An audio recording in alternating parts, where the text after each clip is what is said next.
What is good, you guys? We are back with another video, and today we're going to be talking about all the Western Conference first round exits and what's their next move. Maybe not all these teams' next move, and there may not be moving towards a championship, maybe the other direction, but we're going to talk about what every Western Conference first round exit team should do next. But if you like this type of content, like us up on the video if you haven't already, and let's get right into it. The Memphis Grizzlies is the team I'm going to start off with, and in the NBA playoffs when they were playing, the broadcast said a million times they're the second youngest team in the NBA and the youngest team in the playoffs, so they have a lot of room to grow. And I feel they're gonna make the least amount of moves out of these four teams because really they just need to let their players grow, and they need to get Jaren Jackson Jr. back for a whole entire season. Jonas Valanciunas get more into the system. You know what I'm saying? D'Anthony Melton gets more confident. Grayson Allen gets more confident. Desmond Bane, those role players that came off the bench for them that did okay, but with more experience will most likely be better. We got Dillon Brooks, be more smarter with his fouls, and Ja Morant just become a better shooter, I guess, over the summer and things like that, because man, he's smart. He has the floater already. Maybe integrate a mid-range, I guess, and foul shooting a little bit better. That's all I got for Ja Morant, because when he's locked in on defense, he's decent. He's an insane passer. He gets to the rim. Floater's really good. I just say his outside shot is what he needs to work on. But as far as moves, I feel like they won't do too much in free agency, but there's a couple nice shooters that I feel like they can get for a discount, in Tony Snell and Bryn Forbes, because he has a player option. If he wants to come back to the Bucks, that would probably be a better option. But hey, he fits the timeline of the Memphis Grizzlies, and I feel like he'd be a really, really, really good shooter off the bench for them, because that was probably their biggest problem. They just couldn't handle the Jazz three-point shooting, and they couldn't match it. You know what I'm saying? They have Grayson Allen. D'Anthony Melton can get hot at times. Dillon Brooks wasn't great in this series, and Jaren Jackson Jr. was supposed to be the floor spacer in that series, but when he wasn't hitting at the power forward position, it felt like that starting lineup just didn't have any outside shooting. Ja Morant wasn't going to get it done. Dillon Brooks felt like all he was hitting was mid-ranges and getting to the basket. Kyle Anderson would hit it at times.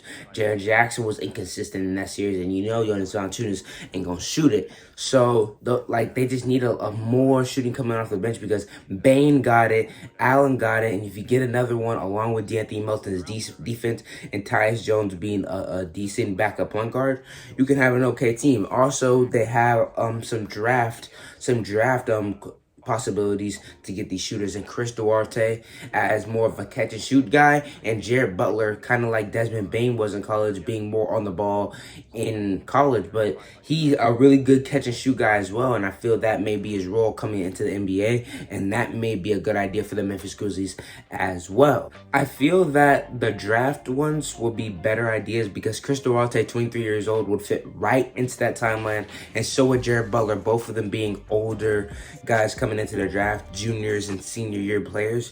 You know what I'm saying? So those type of guys will probably fit better with the Memphis Grizzlies, because they aren't young, they aren't projects. Those are play now. Those are playoff type guys, big game guys, and Jared Butler, older seniority type guys, and Chris Duarte. Those players will fit better, because they're probably gonna try to get to the playoffs once again, and they don't got time for no projects and things like that. They need play now guys, and those two guys are it, and they are very, very good shooters from the outside. Well, they were in college. I'm pretty sure it will translate to the NBA, because it usually does.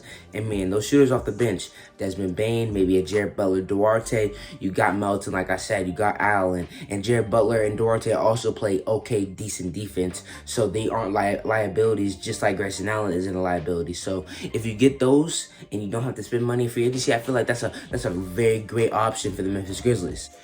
Next, we got my Dallas Mavericks. I don't want to talk about them too much. I just did a rant on them yesterday, you know what I'm saying, after losing to the Los Angeles Clippers. And looking at the expired contracts, I got Tim Hardaway Jr., which hopefully we can re-sign. Man, looking at Kristaps Porzingis' contract is actually depressing, bro. It's really, really depressing. But we're not talking about that. Nicola Melli is expired. Boban is expired. Hopefully we re-sign him. And also JJ Redick is expired. Hopefully we can let him go. Love the podcast, Brody, but you just ain't on the court. I ain't gonna lie to you. I just really hope we can re-sign Tim Hardaway Jr. I'm not sure how many people we can get like Tim Hardaway Jr. and we don't have a first round pick and also a free agency that are better than Tim Hardaway for the same amount of money. So hopefully we can re-sign him. He's already in the system. He knows how to play with Luka and other players. What's the point of getting somebody that's the same skill or worse than Tim Hardaway Jr. and is new? There's no point. So hopefully we can match whatever he's offered and get him back. We may have to overpay a little bit just because there's not that much talent in the free agent class of 2021. That's kind of tough, but I'm willing to do it, to be honest with you, because we need Timmy back. We need that. We need that on-ball scoring. Kristaps, man, I don't even know where to go with Kristaps, man. Hopefully we can trade him somewhere. And I saw a very interesting trade idea, and I just want to talk about it with y'all. I saw it on Twitter. I should have screenshotted it. I'm just saying I saw it on Twitter because I don't want to act like I'm the one that came up with it. But it was a trade for Jeremy Grant. I'm not sure the intricacies of it, but it'd be a Jeremy Grant for Kristaps Porzingis. I'm not sure what else would be coming along with it. Jeremy Grant could be a really, really good role player, kind of like a Dorian Finney-Smith on steroids that can kind of score the ball, like score off the dribble a little bit that he showed in Detroit. And Kristaps, I guess the Pistons get something for the future, or get their future, I guess. I don't know what they get, to be honest, with Kristaps Porzingis. But he still has a little bit of promise. He's 7'3" and he's still skilled. And Jeremy Grant is kind of, I guess, in win now mode, but I don't understand if he was in win now mode why he go to the Pistons in the first place. But hey, if the Pistons want Kristaps Porzingis and they give us Jeremy Grant, I gladly take him with open arms, man. Him and Dorian Finney-Smith guarding some of the best players in the league, and we don't have to put Maxi Kleber on nobody anymore, for real. That's a great future, but I'm not sure that's going to happen. But that's the only trade I really even thought of or saw that can kind of be a possibility with Kristaps Porzingis. And hopefully players like some young players that we have at the end of the bench this year that saw what happened, like Josh Green, Tyrell Terry, some players like that, can improve this offseason and become decent role players off the bench guys for us, because we have some players going off contract next year. And Josh Richardson, I wish we can just cut him right now, but we can't do that. I wish we could trade him for a third-round pick. He is terrible, bro. He is so bad. I don't even know where to start with that, dude. He is so bad. But hopefully players like that can fill roles of Josh Richardson, Maxi Kleber when his contract is up. Players like that, these second-round guys that we get, these late first-round guys, and Josh Green, and hopefully they amount to something. It can be decent role players for us, so we don't have to go and spend money that much for role players to be by Luka's side. Because man, Josh Green is an energizing guy, kind of super athletic, and can bring a lot next to Luka Doncic, so hopefully he can progress to be something like that. And Tyler Terry, everybody's saying that we need something off the ball, we need other shot creators and people that can get people involved other than Luka Doncic, and I think Tyrell Terry may be able to give that to us. I'm not sure. He's a little too skinny right now. I saw him at the Mavs game. Like, he looked like a high schooler, like he was 16 years old. He was super skinny. He was in street clothes, but hopefully he can improve this offseason. I know he's a great shooter, but hopefully he can be a better ball handler and things like that. It can help Luka, him, and Jalen Brunson when he needs to break, especially in the playoffs. Jalen Brunson was really good in the regular season, but in the playoffs, it seemed like all the shot creation, all the ball movement, everything was going through Luka Doncic, and that can't be the case. And we can't get really anything external because we don't have that much cap space, and we don't have that many assets to go get somebody that can do that. So it's gonna probably have to be internal, and that's going to be a little bit harder. But hopefully these guys can progress, because people like Dorian Finney-Smith, Maxi Kleber, these role players that played a lot in these playoffs were internal. So hopefully we can get more of those players, but in more needed positions for next year and the years beyond. Next, we got the Portland Trailblazers, man, and this could go really one of two ways, and I don't know how I speak on the Portland Trailblazers situation without knowing what's going to happen with Damian Lillard. It literally goes opposite ways for me, whether they trade Dame or not, and whether Dame wants out or not, man. So I'm not sure how this offseason will go, but it's not starting off well. Jason Kidd not even wanting the role after supposedly Damian Lillard wanted, but after that, Damian Lillard said he wasn't trying to be invasive in the coaching decision or something like that. So I'm not really sure what happened there, but if Dame stays, I think it's over for CJ. They need a big wing. I don't know where they get that from. I saw something that's saying if Paul George would have lost in the first round, a good trade would have been CJ for PG, but that's not gonna happen because I think the Clippers may be on a finals run, and I'm pretty sure they're gonna beat the Jazz in my opinion. So I'm not sure that's gonna happen, but if Dame stays, I think CJ goes, man. They need a wing that can play some defense, score, things like that. And maybe Jeremy Grant, like I said with the Dallas Mavericks, may be a good choice with that situation as well. It'd be super disrespectful and super sad if CJ McCollum went to the Detroit Pistons.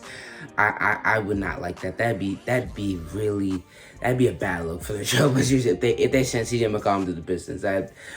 Wow, purgatory for real purgatory. That'd be sad.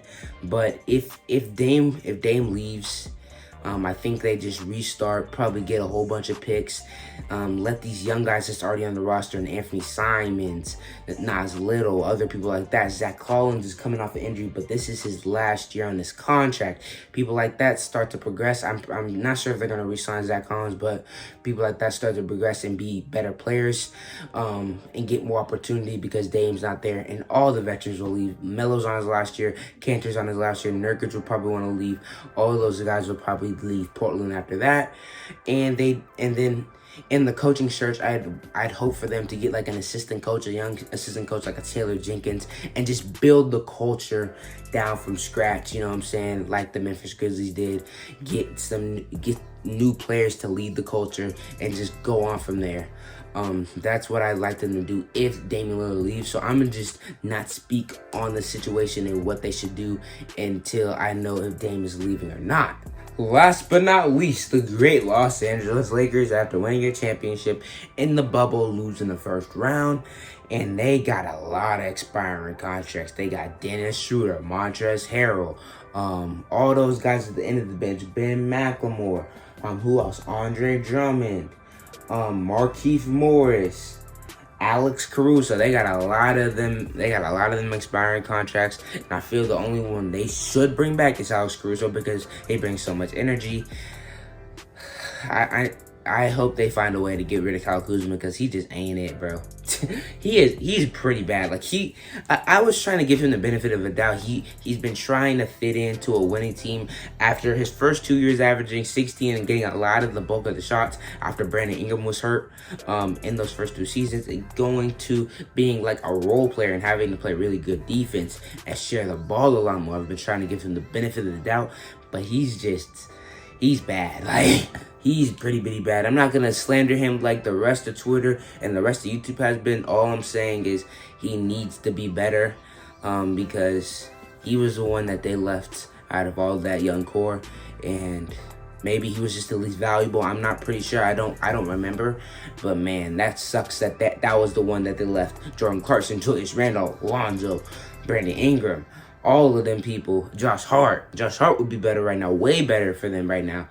And they kept Kyle Kuzma. That is very tough. But some things that they can do with free agency, if they let go of all those players. Oh, I forgot Dennis Schroeder is also expiring contract. And I would not sign back Dennis Schroeder. He just ain't it. He's a drama queen too. Taking stuff out of his bio, rejecting $84 million, which was a blessing in disguise for the Los Angeles Lakers. I just wouldn't want him back if I was the Lakers. I'd probably sign. Oh, also Taylor Horton Tucker's expiring contract, but I'd probably try to sign Kyle Lowry and get some some big shooters, some big man shooters, and Kelly Olynyk or JaMychal Green. They're both on player options. I think those will be pretty good options for the Los Angeles Lakers, because off the bench, their big man options, only shooter was Marc Gasol, and I feel that they need some other people to stretch out the floor. And also JaMychal Green is like a way better Markieff Morris. He can shoot better, and in the post he's better. And also they can actually run a decent small ball 5 lineup with Anthony Davis out the lineup with a JaMychal Green, and maybe even a Kelly Olynyk. I feel like those 2 players would be really good options, budget options for them in free agency, along with Kyle Lowry. They may be able to run it back because, bro, there are some bad players on that team, man. I thought the depth was good. I honestly really did, but man, they were really bad in the playoffs. And Taylor Horton-Tucker, he may be gone as well, because I can see, I've been hearing this on a lot of podcasts. He's like one of those young players that you take a chance on, you know what I'm saying? He has the potential, he has the wingspan, he has the defensive potential. You've seen the offensive potential at times.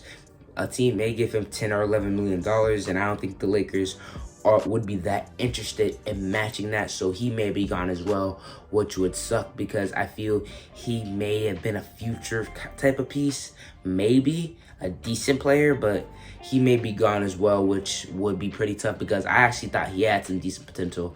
But yeah, the budget options at the big man spot shooting wise, and Kyle Lowry would be some decent options in free agency to make this team better and try to win another championship with LeBron James and Anthony Davis, man. And hopefully they can stay healthy, and if those things work out, they'll be all right. All right, guys, that's all I got for you guys today. If you like this type of content, like and sub on the video if you haven't already. I'll be out with the post-game recap tonight. That's all I got for you guys right now, though. Like I said, sub on the channel if you like this content, and I'll see you guys next time.